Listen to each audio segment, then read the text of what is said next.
राधे राधे, हरे कृष्णा।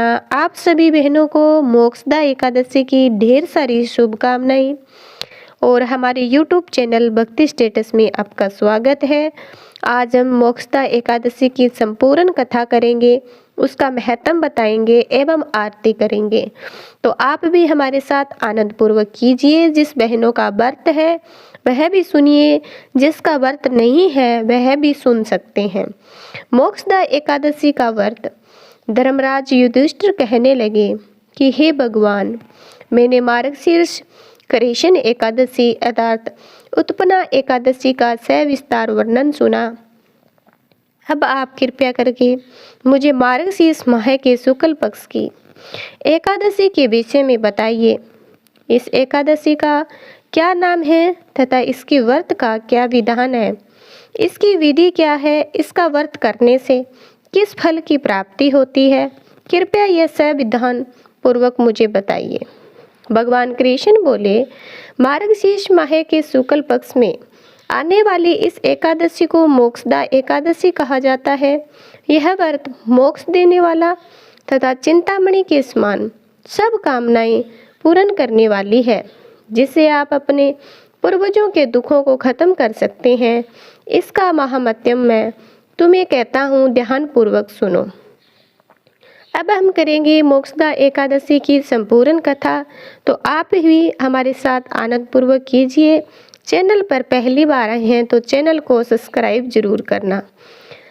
गोकुल नाम के नगर में बेखानस नामक राजा राज्य करता था। उसके राज्य में चारों वेदों के ज्ञाता ब्राह्मण रहते थे। वह राजा अपनी प्रजा का पुत्रवत पालन करता। एक बार रात्रि में राजा ने एक सपने देखा कि उसके पिता नरक में हैं। उसे बड़ा आश्चर्य हुआ। सुबह उठकर वह विद्वान ब्राह्मण के पास गया और अपने सपने के बारे में सुनाया। कहा, मैंने अपने पिता को नरक में कष्ट उठाते हुए देखा है। उन्होंने मुझसे कहा कि हे पुत्र, मैं नरक में पड़ा हुआ हूँ, यहाँ से तुम मुझे मुक्त कराओ। जब से मैंने ये वचन सुने हैं तब से मैं बहुत ही बेचैन हूँ। चित्त में बड़ी अशांति हो रही है।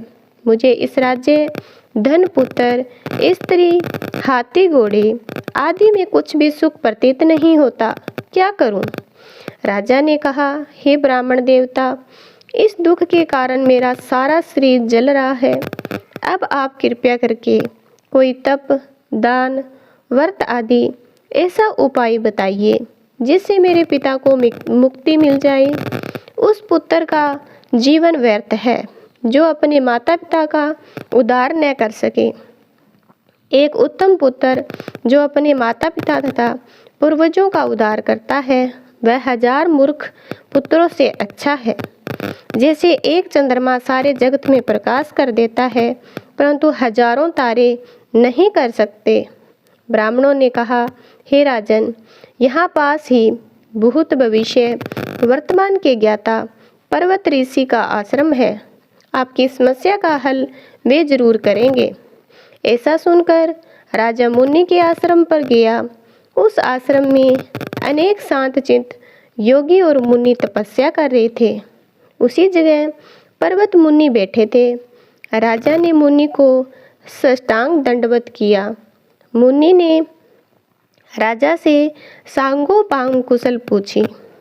राजा ने कहा कि महाराज, आपकी कृपा से मेरे राज्य में सब कुशल है, लेकिन अकस्मात मेरे चित्त में अत्यंत अशांति होने लगी है।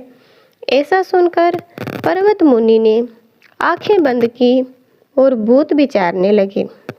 फिर बोले, हे राजन, मैंने योग के बल से तुम्हारे पिता के कुकर्मों को जान लिया है। उन्होंने पहले जन्म में कामातुर होकर एक पत्नी को रति दी, किंतु सौत के कहने पर दूसरी पत्नी को ऋतुदान मांगने पर भी नहीं दिया। उसी पाप कर्म के कारण तुम्हारे पिता को नरक में जाना पड़ा। तब राजा ने कहा, इसका कोई उपाय बताइए। मुनि बोले, हे राजन, आप मार्गशीर्ष एकादशी का उपवास करें और उस उपवास के पुण्य को अपने पिता के संकल्प में करें। इसके प्रभाव से आपके पिता की अवश्य ही नरक से मुक्ति होगी। मुन्नी के वचन सुनकर राजा महल में आया और मुन्नी के कहने अनुसार कुटुंब सहित मोक्षदा एकादशी का व्रत किया। इसके उपवास का पुण्य उसने पिता को अर्पण कर दिया। इसके प्रभाव से उसके पिता को मुक्ति मिल गई और स्वर्ग में जाते हुए वे पुत्र से कहने लगे, हे पुत्र, तेरा कल्याण हो। यह कहकर स्वर्ग को चला गया। मार्गशीर्ष मास के शुक्ल पक्ष की मोक्षदा एकादशी का जो व्रत करते हैं उनके समस्त पाप नष्ट हो जाते हैं। इस व्रत से बढ़कर मोक्ष देने वाला कोई और व्रत नहीं है। इस दिन गीता जयंती भी मनाई जाती है। साथ ही है धनुर्मास की एकादशी कहलाती है। अतः इस एकादशी का महत्व कई गुना और भी बढ़ जाता है। इस दिन से गीता पाठ का अनुष्ठान प्रारंभ करें तथा प्रतिदिन थोड़ी देर तक गीता अवश्य पढ़ें। इसी प्रकार एकादशी के दिन जो एकादशी का व्रत करता है, कथा सुनता है और उनके जो बुजुर्ग होते हैं उनको मुक्ति मिलती है। ये छोटी सी कथा आपको अच्छी लगी है तो चैनल को ज़रूर सब्सक्राइब करना।